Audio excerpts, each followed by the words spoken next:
오늘 창세기 22장을 통해서 이삭 번제를 통해서 주시는 교훈에 대해서 함께 말씀을 보도록 하겠습니다. 서로는 지난주의 말씀에 아브라함과 아비멜렉의 언약에 대한 부분들입니다. 아브라함이 부엘세바에 머물러 있을 때 그 부엘세바는 사막 지역이기 때문에 이 물이 굉장히 중요합니다. 그런데 그 샘물을 놓고 아브라함과 아비멜렉의 군사들이 서로 다툼이 일어나면서 아브라함의 우물을 빼앗는 것에 대한 이야기를 하고 있습니다. 이 일로 인하여서 아브라함이 아비멜렉에게 찾아가서 책망합니다. 왜 우리가 여기서 이것이 중요하냐면은 아비멜렉의 그 나라가, 그 부족 국가가 여자들이 자녀를 낳지 못하여 아브라함이 기도를 해줌으로 하나님이 다시 그 묶임을 풀어주고 그 아비멜렉을 통한 부족 국가가 다시 나아갈 수 있는 길을 열어준 것이 아브라함입니다.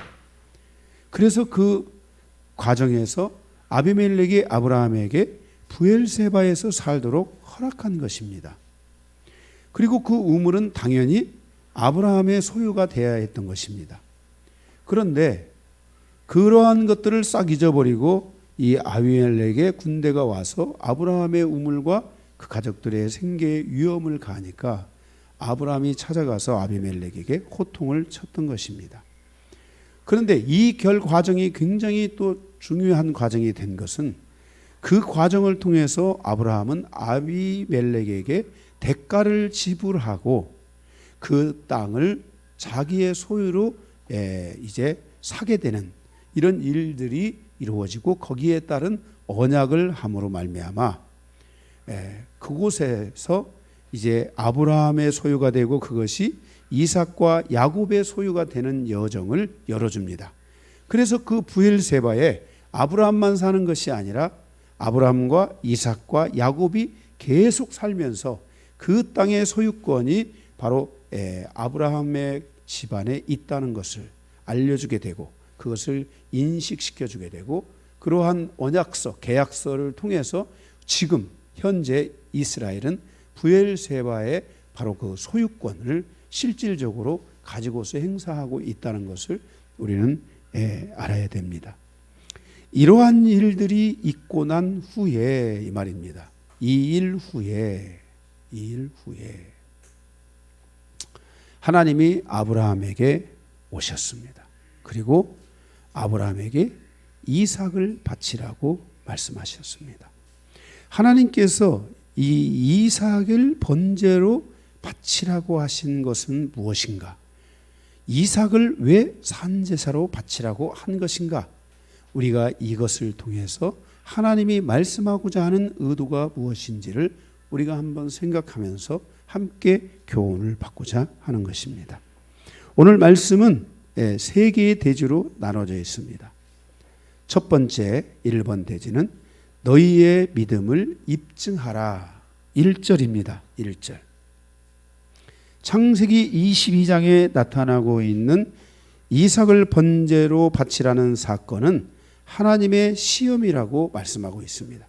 그 일 후에 하나님이 아브라함을 시험하시려고 시험이다. 하나님의 시험은 사람을 잘못 행하도록 꾀는 시험이 아닙니다. 마귀가 우리를 시험하는 것은 우리를 넘어뜨리려고 하는 거지만 하나님의 시험은 우리를 넘어뜨리려고 하는 것이 아닙니다. 그런데 우리가 여기 이 시험이라는 단어가 히브리어로 이 나사, 미국에 있는 나사 알죠? 그것처럼 나사라는 그러한 말인데 이 나사의 뜻 안에는 뭐가 있냐면은 입증하다라는 말이 있습니다. 그래서 여기서 우리가 알아야 될 것은 하나님이 시험하다라는 것이 아니라 하나님이 아브라함에게 너의 믿음을 입증하다.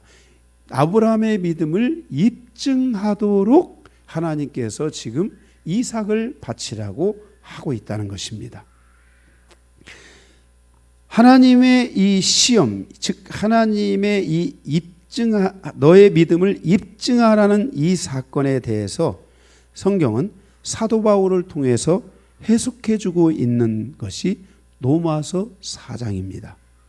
로마서 4장에 바로 이 이삭을 바치라는 이 이삭의 탄생과 이삭을 바치라는 이 과정에 대한 것을 사도 바울이 거기서 해석해주고 있습니다. 그게 바로 로마서 4장입니다. 로마서는 굉장히 중요하고 로마서 4장은 또 중요합니다. 아브라함이 나온 것에 대해서는 여러분들이 다 중요하다는 것을 아셔야 됩니다. 거기 4장은 아브라함의 믿음이 아브라함의 믿음이 의롭다함으로 입증되는 장이 로마서 4장입니다.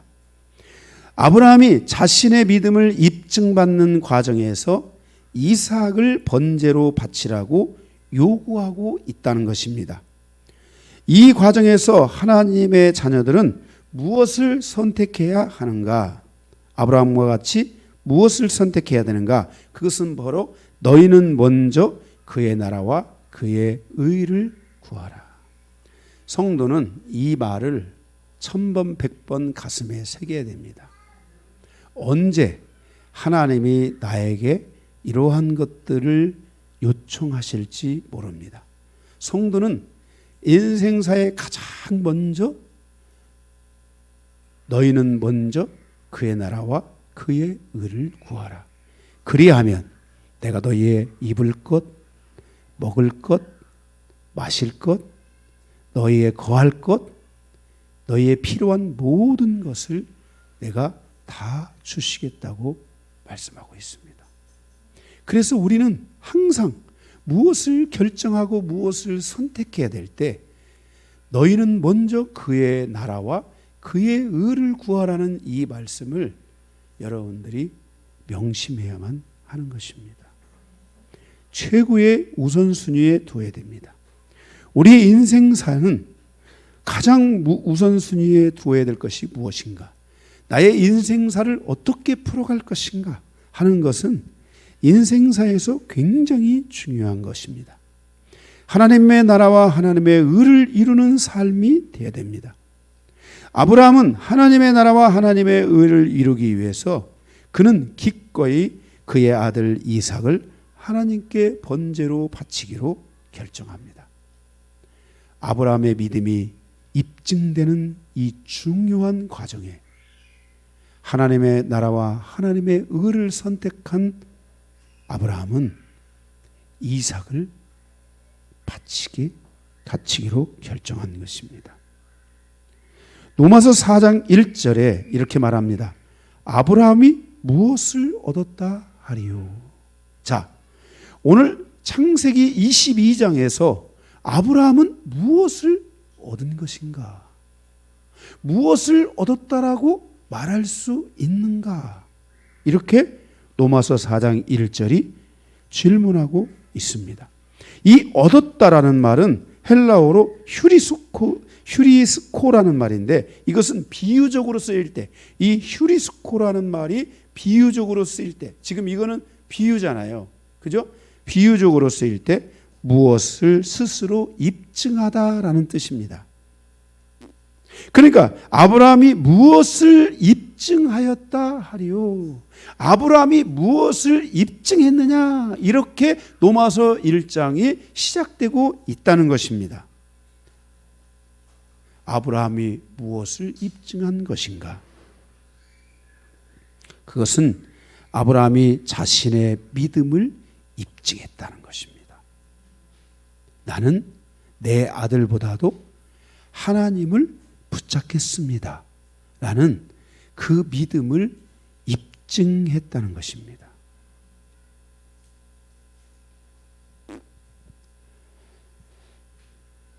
우리 효준 집사가 옛날에 저 초기에 청년 때 결혼하기 전에 계속 믿음을 선택하고 가는 거예요. 사실 우리 효진 집사의 가정사에 이 물질에 대한 이 탐욕이 조금 역사하는 것들이 있을 수 있어요. 근데 이거 완전히 다 계속 끊어내야 될 거예요. 40년 동안 끊어내면 끊어줘야 다. 근데 그러다 보니까 이런 거 물질에 대한 자꾸 도전이 들어오는 거예요. 물질에 도전이 들어온다는 것은 물건이 사라질 위험이 있다는 거예요. 그런데 계속 믿음으로 살아요. 우리 권사님도 그런 상황에서도 계속 믿음으로 사시는 거예요. 예, 믿음으로 우리 권사님도. 응? 진짜 우리 권사님도 뭐 교회 저하고 목회하는 과정에서 쓸데없는 얘기는 하지 맙시다. 진짜 계속 주님을 섬기는 거예요. 그런데 우리 효진 집사가 주님을 계속 이렇게 섬겨요. 그러면서 뭘 하냐면은 하나님을 믿는 믿음을 딱 입증하는 거예요. 그런데 결정적인 그 순간에 계속 섬기다가 한 번은 뭐 일 때문에 효진 집사가 월급을 받는데 그거 월급을 목사님의 피로 어딜 가는 상황에 있어서 그거를 다 드려야라는 감동을 주셨는데 자기가 이거 갖고 있으면은 써가지고 범죄할 것 같더라는 거예요. 그래서 저한테 그거를 딱 가져왔어요. 제가 여러분 그렇게 하라는 게 아닙니다. 믿음 입증하는 거예요. 믿음. 그리고 딱 가져오는 순간에 하나님께서 저에게 뒤에서 확 말씀하시는 거예요. 효진이의 소원이 무엇인지 물어보라. 그래서 효진이가 하는 말이 목사님 저 아파트에서 살고 싶어요. 그때 바가지로 집이 지하 반지하에 있었는데 바가지로 그 물이 거기가 어떻게 보일러가 터졌는데 아무리 찾아도 없는데 물이 계속 꼴꼴꼴 나오니까 물을 늘 퍼내는 거예요. 거기다가 물을 퍼내면 그 구멍을 파놓고 주인도 알아. 그 물을 퍼내고 막 곰팡이가 막 옆에 방에 막 곰팡이 있었고 이렇게 해서 하는데 얼마나 아파트로 가고 싶었겠어요. 그런데 주님이 저의 뒤에서 탁 말씀하시네요. 소원이 뭔지 물어보라고. 아파트 사고 싶어. 그래 내가 거기서 숨도 안 쉬고 그랬어요. 효진아, 하나님이 너에게 아파트 주실 것이다. 그리고 보름도 안 됐던가 일주일도 안 됐던가 하나님이 그 아파트를 딱 주시는 거예요. 놀라운 하나님이셔. 진짜 이게 핵심이 뭐냐면은 그 효진 집사가 그때 하나님 앞에서 자기 믿음을 입증한 거예요.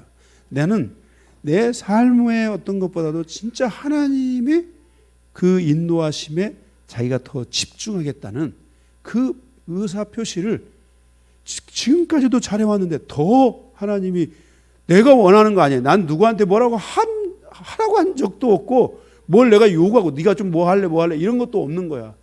그런데 그럴 때 하나님이 감동 먹으신 거예요. 하나님이. 예? 그 뒤로부터는 아파트에서만 살아 지금까지. 이번에 이사해서 가봤더니 진짜 아파트가 아주 멋있더라고. 응? 아파트에서만 살아 그 뒤로부터는. 예. 진짜 그렇게 되면서 저 만나고 나서 그렇게 되고 나서 결혼하고 지금 30몇 평인가 거기서 아파트 사는데 가보니까 좋더라고요. 여러분들은 안 가보셨죠? 코로나 때문에 못 가봤잖아요. 예, 좋은 데서 살더라고요. 그런데 예, 입증하라. 이거 무엇을 스스로 입증하라.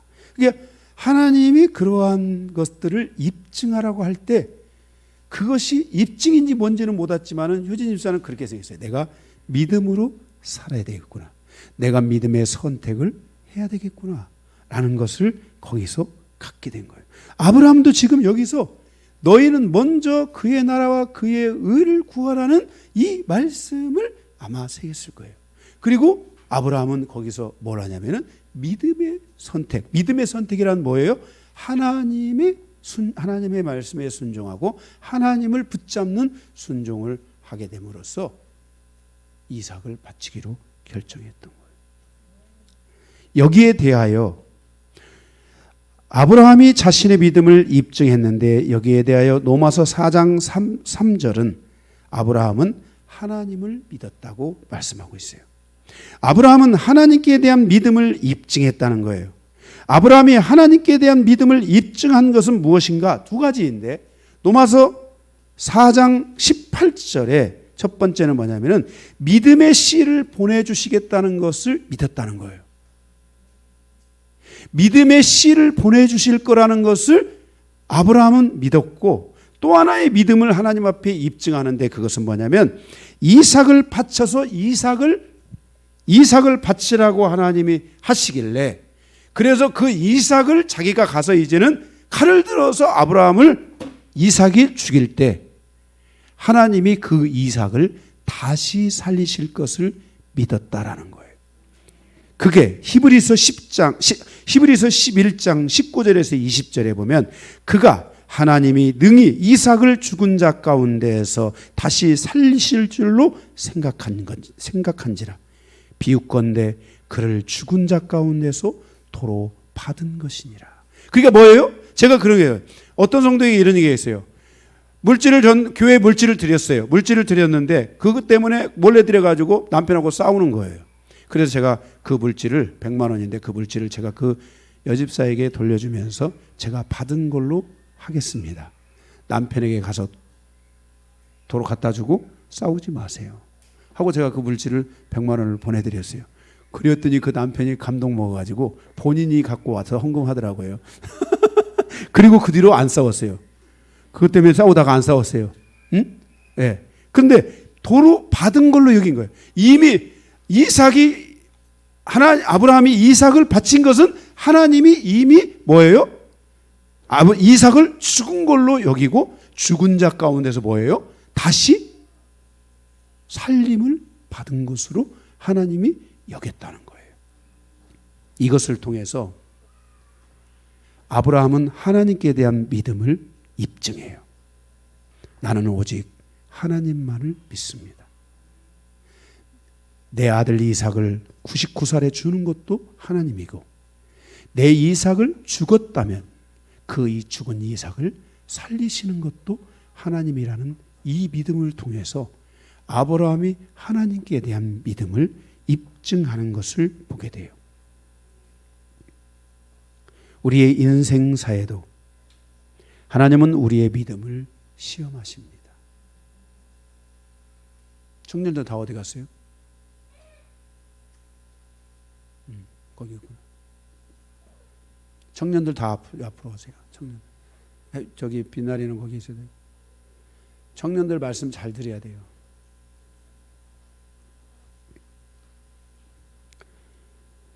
우리의 인생사에도 하나님은 우리의 믿음을 이렇게 시험하실 때가 있습니다. 입증하기를 원하실 때가 있습니다. 여러분, 여기 있는 강요한 목사도 얼마나 많은 하나님의 시험이 있었겠습니까? 그때마다 저는 하나님을 붙잡았습니다.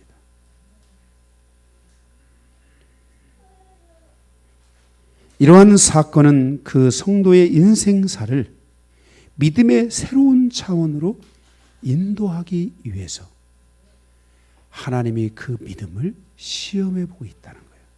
입증시키고 있다는 거예요.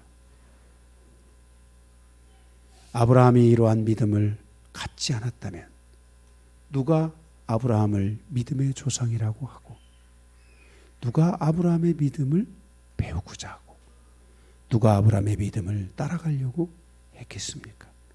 그래서 아브라함의 씨가 예수 그리스도인 거예요. 예수 그리스도는 믿음의 창시자예요. 자, 보세요. 예수 그리스도는 믿음의 출발, 믿음의 창시자예요. 그런데 아브라함은 이 믿음을 이어받았어요. 이 믿음을 이어받았어요. 그런데 아브라함이 이어받은 이 믿음은 무슨 믿음이냐? 바로 예수 그리스도의 믿음이 아브라함 안에 왔는데, 하나님은 믿음의 조상을 만들기 위해 아브라함을 통해서 믿음의 씨를 다시 실질적으로, 이때는 이 예수 그리스도는 보여요, 안 보여요? 보이지 않아요. 그런데 이 보이시는 예수 그리스도를 육신으로 입혀 우리 눈으로 보고 우리의 역사로 알 수 있고 우리의 호흡으로 알 수 있는 그 씨를 실질적으로 보내셔서 이 예수 그리스도를 통해서 뭐라고 하냐면은 이제 믿음의 자손을 세워가시겠다는 약속을 성경이 우리에게 하고 있다는 것을 아셔야 돼요. 여러분, 만약 하나님이 여러분에게 믿음을 요구하신다면 그것은 여러분의 인생사에 새로운 계단으로 가기 위한, 새로운 역사로 가기 위한 바로 하나님의 콜입니다. 여러분들이 이런 하나님의 콜을 소중하게 생각해야 합니다. 사랑하는 성도 여러분, 여러분들이 하나님의 진정한 은혜와 축복을 원한다면 먼저 그의 나라와 그의 의를 구하는 선택을 할 줄 알아야 합니다. 그래서 우리는 집중해야 합니다. 내가 그동안 하나님이 나에게 주셨던 믿음, 내가 오늘 믿었던 이 믿음에 대하여 나의 믿음은 하나님과 같이 가는 믿음으로 갈 수 있어야 됩니다.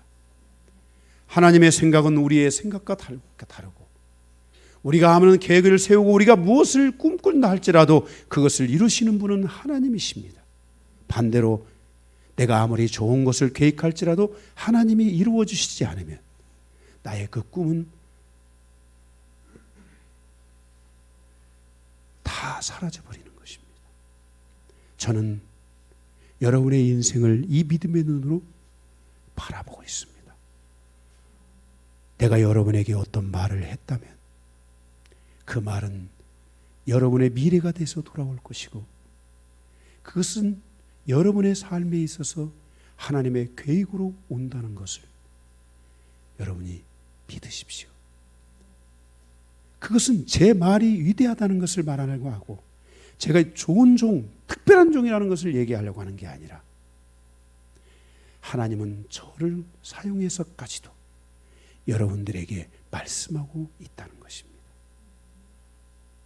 그래서 저는 그 말을 하고 나면 여러분들은 그 말을 하고 나면 잃어버리는 분들이 있습니다. 여러분들은 그 말을 하고 나면 그 말을 아무 말 없는 것처럼 그냥 지나가는 분도 있습니다. 그런데 내가 누군가에게 어떤 말을 하고 나면 그분에 대해서 하나님이 말하게 하신 그분은 제 안에서 계속 그게 눈덩이처럼 막 커집니다. 뻥튀기처럼 막 커집니다. 조그만한 쌀 한 수저였는데 뻥튀기가 돼서 펑펑펑펑 보입니다. 그러니 막 나는 긴장됩니다. 그리고 그의 인생사가 하나님 안에서 열려지는 것들이 느껴집니다.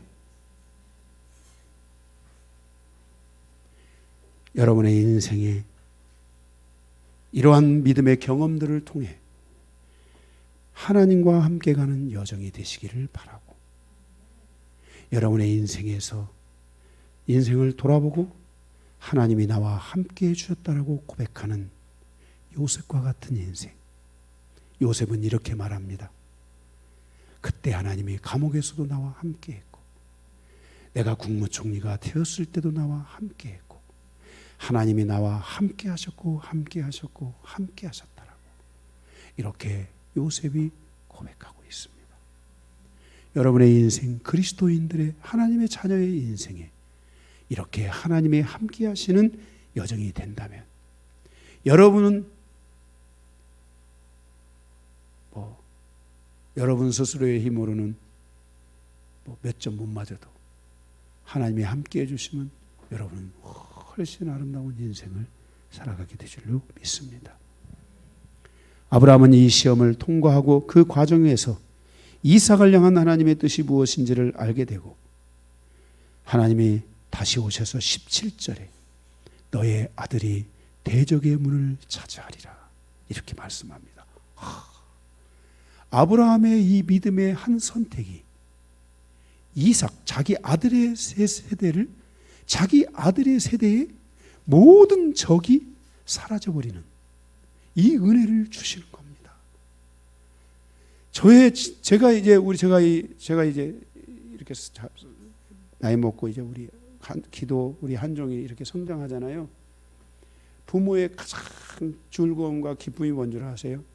아이들이 하나님의 은혜 안에서 세워지고 풀어지고 축복을 받고 하나님과 동행하고 살아가는 모습을 보는 것보다 더 큰 즐거움이 없습니다. 여러분 자녀들이 잘못하면 분노가 일어나죠. 왜 그래요? 그 자녀의 행복이 나의 행복이기 때문에 그렇습니다. 그런데 여러분 기억하셔야 됩니다. 그 자녀를 위해 분노하기 전에 하나님과 나와의 이 함께함의 인생에서 내가 그 자녀를 열어주는 게 아니라 하나님이 그 자녀의 인생길을 열어주도록 여러분들이 하나님과 동행하며 갈 수 있도록 해야 합니다. 이것은 큰 축복입니다. 이 아브라함의 이 믿음의 입증이 가져다 준 결과는 어마어마한 것이고, 그 중에서 이삭이 가는 여정에 적이 사라져버리게 했습니다. 여러분, 그래서 우리가 성경에 이제 이삭의 생애를 지금 계속 가지만, 이삭의 이름이 뭐예요? 이름의 뜻이 뭐예요? 웃음. 늘 웃고 사는 거야. 여러분, 영성의 최고가 뭐예요? 기쁨으로 사는 거예요. 늘 기쁜 거야. 무엇을 하든지 기쁜 거야. 가슴이 늘 감동으로 살아가는 거야. 기쁨이 있는 거야. 좀 어려움이 있다가도 또 금방 좋은 소식들이 막 쑥쑥 들어와. 인생은 이렇게 웃음이 넘치고 기쁨이 넘치는 인생을 살아가야 되는 거예요. 이런 것들을 얘기할 때 여러분들이 이것 때문에 막 어떻게 그걸 누가 해, 이렇게 하지 말고 40년 가는 거니까 나도 지금부터 가면 되겠구나 이렇게 생각하고, 내가 한 10년 못 왔는데 남은 30년 잘 가면 되지, 이런 마음을 가지고 여러분들이 가시면은 놀라운 일들이 일어날 거예요. 할렐루야. 네. 자, 두 번째, 이삭 번제의 의미. 레위기 1장 4절에 번제는 속죄를 위한 것이라고 말씀하고 있습니다. 나를 대신하여 속죄하는 희생 예물로 예물 전체를 불로 태워서 죄를 속하는 제사가 바로 번제입니다. 하나님은 아브라함에게 이삭을 번제로 바치라고 했습니다. 자, 지금 죽이는 것도 힘든데 죽인 다음에 뭘 하라는 거야? 다 태워서 바쳐야 되는 거야. 번제로 하죠. 이삭은 예수 그리스도의 예표입니다. 다윗도 예수 그리스도의 예표입니다. 이삭은 예수 그리스도의 예표로 모리아산에서 번제물이 되었습니다. 다윗은 죄 때문에 죽어가는 백성을 살리기 위해서 모리아산에서 번제물을 바쳤습니다. 예수 그리스도는 인류를 구원하기 위한 희생제물이 되어 모리아산, 지금 골고다 산이라 불려지는 곳에서 십자가에 못 박혀 죽으심으로 우리의 죄를 속죄하셨습니다. 제가 성지순례 가서 바로 예수님이 십자가에 못 박히신 바로 그곳을 가서 보았습니다. 이에 대하여 사도 바울은 이 번제에 대한 사건에 대하여, 이삭 번제에 대한 사건에 대하여 사도 바울은 로마서 4장 23절에서 25절을 통해 말씀하시길, 이것이 그에게 의로 여겨졌다 기록된 것은 아브라함만 위한 것이 아니요 의로 여기심을 받을 우리를 위함이니 곧 예수 우리 주를 죽은 자 가운데서 살리신 이를 믿는 자니라. 그러니까 아브라함은 여기서 뭘 한 거예요?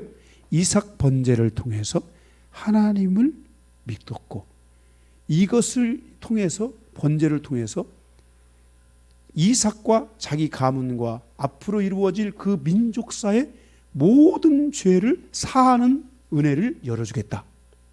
그래서 이삭이 대적의 문을 취하잖아요. 사단의 문을 닫은 것처럼 이삭은 예수 그리스도의 예표로 예수 그리스도가 이 땅에 오셔서 모든 사단의 문을 다, 지옥 권세를 막고 천국 백성으로 살아갈 수 있는 길을 예수 그리스도가 열어주시겠다는 말씀을 여기서 하고 있는 거예요.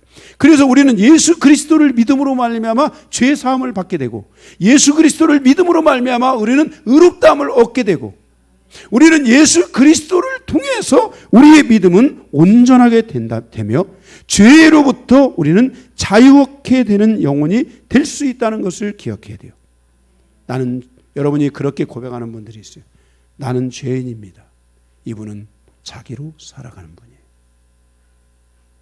여러분, 나는 의인입니다. 여러분들은 늘 예수를 붙잡고 의인으로 사시되, 의인으로 살지만 나는 오늘 또 더럽혀져 있습니다. 그래서 하나님 앞에 나아가 회개합니다. 여러분, 우리가 알아야 될 사실은 자기를 날마다 정결하게 계속 씻는 사람들은 자기에게 온 오물이 하루만 묻어도 씻지 않고 갈 수 있어요, 없어요? 갈 수 없어요. 늘 안 씻는 사람은 내일도 안 씻고 모레도 안 씻고, 안 씻는 사람은 그냥 안 씻고 가요. 우리 옛날에는 1년에 2번 구정, 추석, 목욕하러 2번 가는 거예요. 그래서 목욕탕에 가면 막 때들이 다 둥둥 떠 있어요. 진짜 거짓말 안 하고 때가 막 얼마나 굵은지 때를 모아보면 아마 한 그릇은 이상 될 거야. 한 대접. 그런데 매일 씻는 사람은 오늘 하루만 안 씻어도 그런 거예요. 여러분들이 죄인으로서 살아간다. 죄인이고 살아가는 사람은 예수를 안 잡는 거니까 그래요. 여러분들이 예수를 잡고 여러분이 매일 정결한 영혼인 것을 고백하고 내가 오늘 넘어진 것에 대하여 회개하고 그것들을 여러분 버리고, 내일 또 가서 그러면 목사님 저는 양심의 가책이 있지 이렇게 회개했는데 내일 때 가서 또 내일 죄를 짓고, 그럼 어떻게 해야 돼요? 내일 가 또 하세요. 뭐가 어려워요? 여러분의 인생사에서 뭐가 어려워요? 주님 붙잡고 가는 게 뭐가 어려워요? 그럼 목사님 날마다 그렇게 하는 게 너무 힘들잖아요. 여러분들이 그래서 믿음의 이 근육들이 생겨야 돼요. 여러분들이 믿음의 그런 회개의 기도를 여러분들이 잘하고 여러분의 인생을 잘 풀어다가 보면은 10번 넘어질 것을 여러분들이 1번, 2번 넘어지고 지나가는 거예요. 이런 믿음의 근육들이 생길 때, 회개를 잘하는 사람들은 1번, 2번 넘어질 때 그리고 8번을 이겨내는 거예요. 그렇게 여러분들이 가다가 인생사 40년의 여정 속에 진짜 이제는 하나님만 붙들고 갈 수 있는 하나님이 환경을 열어주시고 그런 상황을 열어주실 때 여러분은 그때 진짜 거룩한 영혼으로 살아가다가 주님 품에 갈 수 있게 되는 거예요. 그런데 여러분들이 맨날 죄인이라고 하고 막 그러면 사단이가 공격 들어오죠. 너 죄인이잖아. 야, 뭐 오늘 뭐 죄인이 내일 죄인이고 뭐 그냥 적당히 살아가면 되지 뭐 이렇게 하는 거야. 그러니까 여러분들이 가다가 더 큰 정죄가, 사단이는 더 큰 정죄를 주는 거야. 우리는 날마다 옷 씻어내는 사람은 때를 베낄 필요가 없어. 그냥 가서 샤워만 하는 거야. 예수님이 그랬잖아요. 예수님이 제자들에게 야, 제자들아 와서 신발을 벗어라. 내가 발을 씻기겠다. 그러니까 제주도 저기 누구야? 베드로가 와가지고서 하는 말이, 베드로야, 너도 뭐라 발 씻어주겠다. 그러니까 베드로가 황송해가지고 저는 홀딱 벗겠습니다. 그러니까 예수님이 하는 말씀이 뭐라겠어요? 한 번 목욕한 자는 다시 목욕할 필요가 없고 이제 발만 씻으면 되느니라. 그래서 여러분들이 발 씻는 신앙생활을 잘해야 돼요. 그래서 이것이 율법 안에서, 이게 좋은 것은 아니지만은 율법 안에서는 유대인들은 집을 들어갈 때 먼지를 털고 들어가요. 이렇게 다 사역하고도 우리 털잖아. 먼지 털. 이러면 인생을 살아가면서 여러분들이 내일 넘어질지라도 여러분들이 오늘 발을 씻을 줄 알아야 돼. 그러면 내일 이겨내는 힘이 생겨가지고 내일은 넘어질 수도 있었는데 안 넘어질 수도 있고, 여러분들이 이렇게 하나님이 어느 날에 여러분들이 가다 보면은요, 이제는 세상의 것들을 이겨낼 수 있는 길이 열려, 고속도로가 열려. 무슨 말인지 알겠어요? 여러분들이 이런 것들을 여러분들이 하나님은요 여러분들 편에 계셔서 가능하면 여러분들이 다 이겨낼 수 있도록 길을 열어주시고 지켜주시고 하세요. 그러니까 여러분들이 그런 거 두려워하지 말고 아멘? 그런 거 두려워하지 말고 여러분들이 항상 예수 붙잡는 삶. 예수. 내가 얼마나 예수님을 붙잡았으면 예수님 하고 울었겠어요. 응? 여러분들이 예수님을 계속 잡아야 돼. 예수님. 여러분들이 삶을 살다가 넘어지면 예수님, 제가 오늘 또 넘어졌네요. 제가 오늘 회개합니다. 저희 정결케 해주십시오. 사실은 여러분들이 그렇게 죄질 것 주님이 다 알고 계세요. 그래서 우리는 하마르티아에서 파라토마까지 원래 우리가 가지고 태어난 죄성으로부터 시작해서 우리의 모든 사소한 죄까지 파라토마까지 다 우리를 용서하셨다고 말씀했어요. 그런데 입으로 시인하여 의에 이르고 마음으로 고백하여 거꾸로인가? 자, 제가 다시 해드릴게요.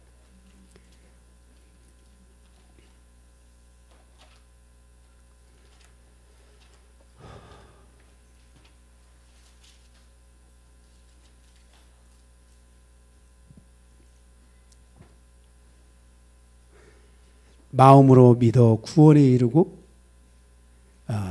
입으로 시인하여 마음으로 믿어 의에 이르고 입으로 시인하여 구원에 이르느니라. 그러니까 뭐예요?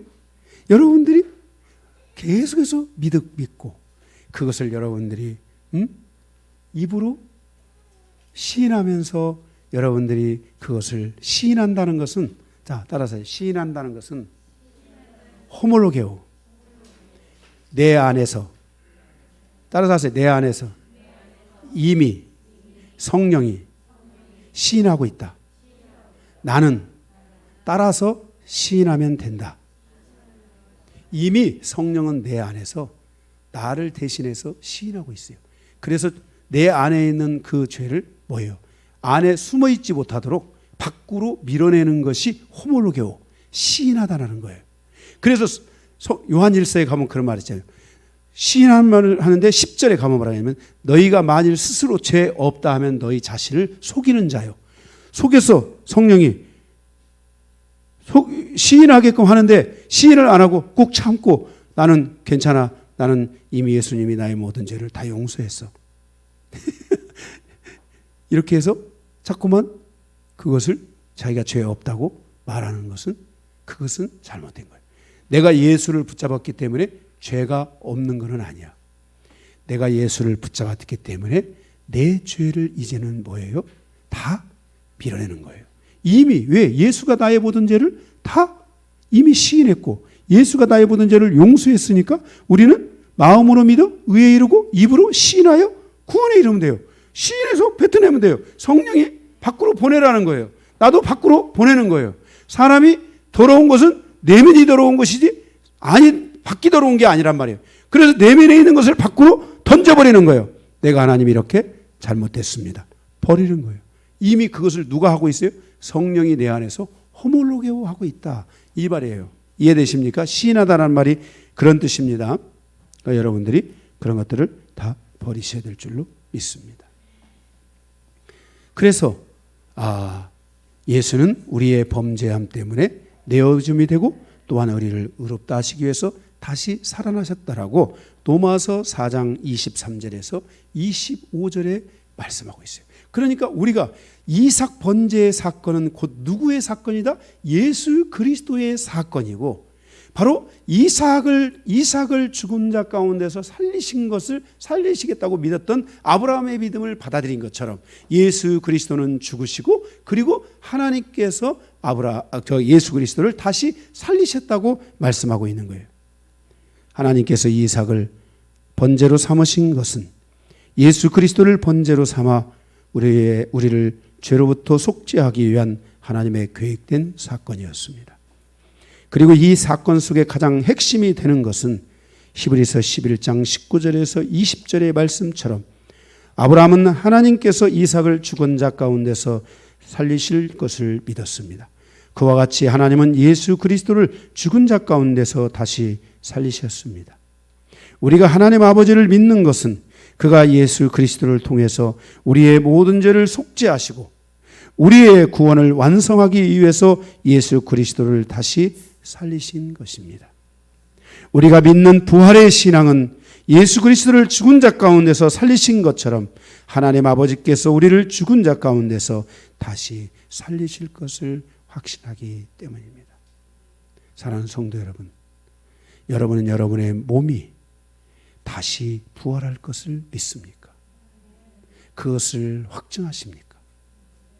이삭 번제의 사건은 바로 우리의 몸이 다시 산다는 것을 가르쳐주는 아브라함의 믿음과 그 믿음의 실체이신 예수 그리스도가 오셔서 친히 죽으시고 장세됐다가 다시 부활한 사건을 통하여 그 믿음이 우리에게 온 것이라는 것을 알아야 됩니다.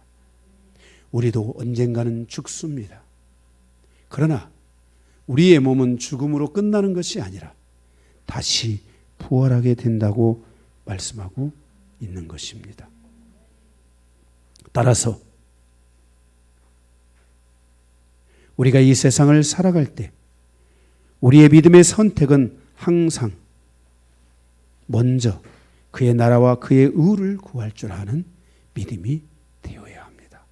사랑하는 성도 여러분, 여러분의 인생사에, 여러분의 삶에 그 무엇보다도 가장 먼저 그의 나라와 그의 의를 구하는 여러분의 신앙이 되신다면 여러분들은 아브라함처럼 그 믿음을 입증시킬 수 있는 기회가 올 때 여러분의 믿음은 입증을 받게 되고 그리고 여러분들은 하나님의 놀라운 은혜 아래 들어가며 여러분의 믿음은 더 큰 믿음으로 증가하기 시작하여 이제 이삭 번제의 사건과 같이 예수 그리스도의 모든 사건이 내 사건이 되고 예수가 말씀하신 모든 말씀이 나의 말씀이 되는 삶으로 돌아오면서 여러분들은 믿음의 강자로 세워지게 되고 아브라함의 자손과 같이 여러분들은 믿음 안에서 승리하는 삶을 살아가게 될 줄로 믿습니다. 마지막 세 번째, 이삭 번제의 사건을 통해서 하나님은 그의 자녀들의 모든 것을 예비하시는 것을 배우게 하신다라는 것입니다. 이삭 번제의 사건은 하나님이 우리의 인생사의 모든 것을 예비하신다는 것을 가르쳐주고 있습니다. 여러분들이 예수 그리스도를 믿는 믿음을 갖게 되면 그 그리스도로 말미암아 그 믿음의 분량에 따라서 하나님은 여러분의 인생사에 필요한 모든 것들을 준비하고 예비하여 주실 것입니다. 첫째, 이삭 번제에 대신하여 순양을 준비하시는 하나님을 보게 됩니다. 내가 먼저 그의 나라와 그의 의를 구한다면 하나님은 나의 생명을 원하는 것이 아니고 나의 생명을 대신할 하나님의 은혜와 영광을 베풀어 주실 것입니다. 내가 인생을 가는데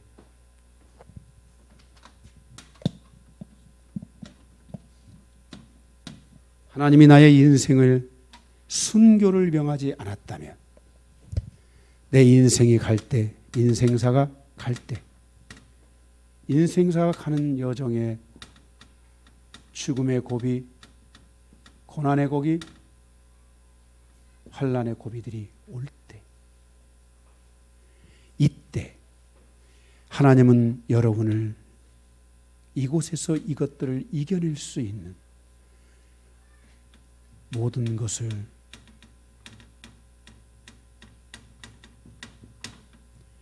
예비하십니다. 강요한 목사의 삶은 바로 이 예비하시는 하나님의 은혜가 너무나 컸던 삶입니다. 나의 인생의 죽음과 고난과 환난의 여정 속에서 하나님은 나에게 모든 것을 예비시켜 주셨습니다. 왜 그랬습니까? 그것은 바로 나의 인생사에 하나님이 준 믿음의 결단들, 하나님이 준 믿음의 그 시험들을 통과하면서 갔기 때문에 그렇습니다. 여러분이 이걸 간다면 여러분의 인생사에 내가 500% 약속하겠습니다. 여러분의 인생사에 진짜 인생의 어려움이 만날 때 첫째, 하나님은 반드시 여러분에게 이 모든 것을 이겨낼 수 있는 길을 예비시켜 주실 겁니다. 두 번째, 하나님이 이삭에게 예비시켜 주신 것은 창세기로 돌아가면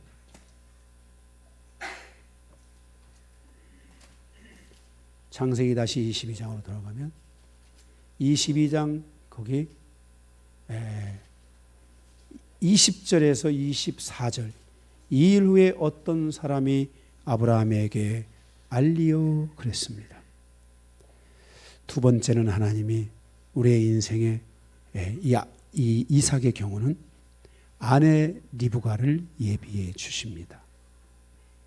아내를 예비해 주십니다. 이 일 후에 이삭의 아내가 될 리브가가 탄생합니다. 여기 20절에 알리다라는 말은 계시하다라는 말입니다. 믿음 안에서 살아가는 형제들의 인생사에 가장 중요한 것은 아내를 맞이하는 것입니다.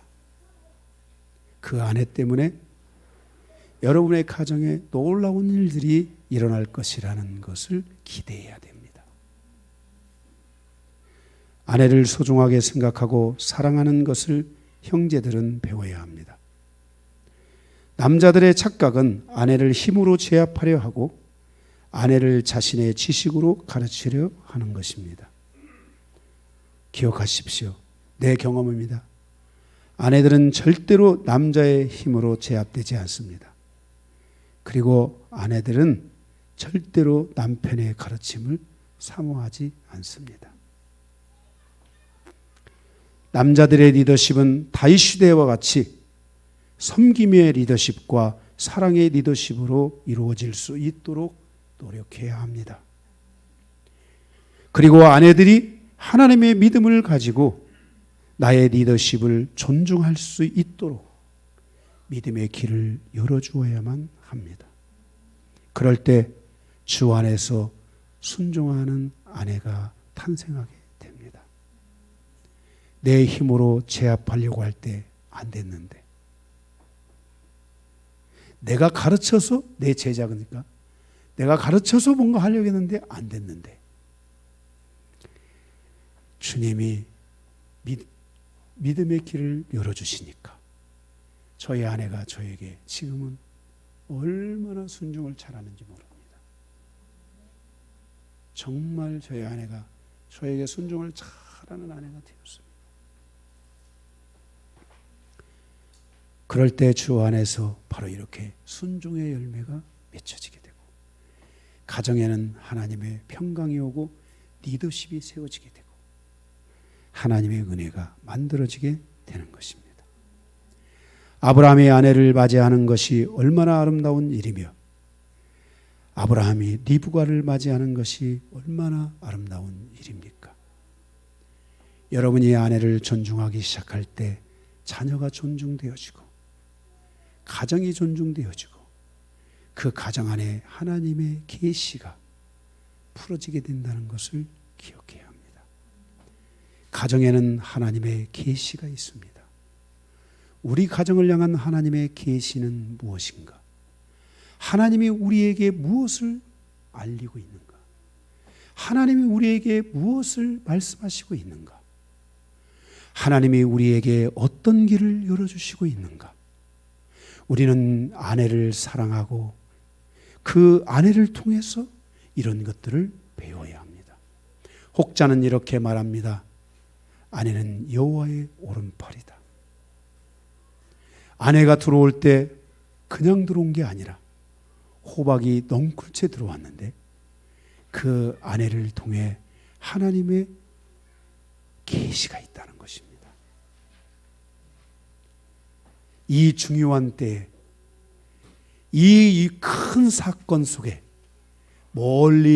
멀리에서 한 사람이 와서 하나님의 계시를 알립니다. 리브가가 탄생했어요. 그리고 40년이 지난 어느 날 하나님께서 아브라함에게 말씀하시고 아브라함은 그의 종을 보내서 바로 리브가를 데려오는 사건이 생기는데, 이 사건은 믿음의 가정으로 나아가는 하나님의 놀라운 역사를 이루게 하셨다는 것을 기억해야 합니다. 오늘 여러분 형제들이요, 여러분 안에 하나님의 계시가 있다는 것을 기억하고 그의 마음을 살펴보시는 시간이 되시기를 주님의 이름으로 축복합니다. 말씀 끝입니다.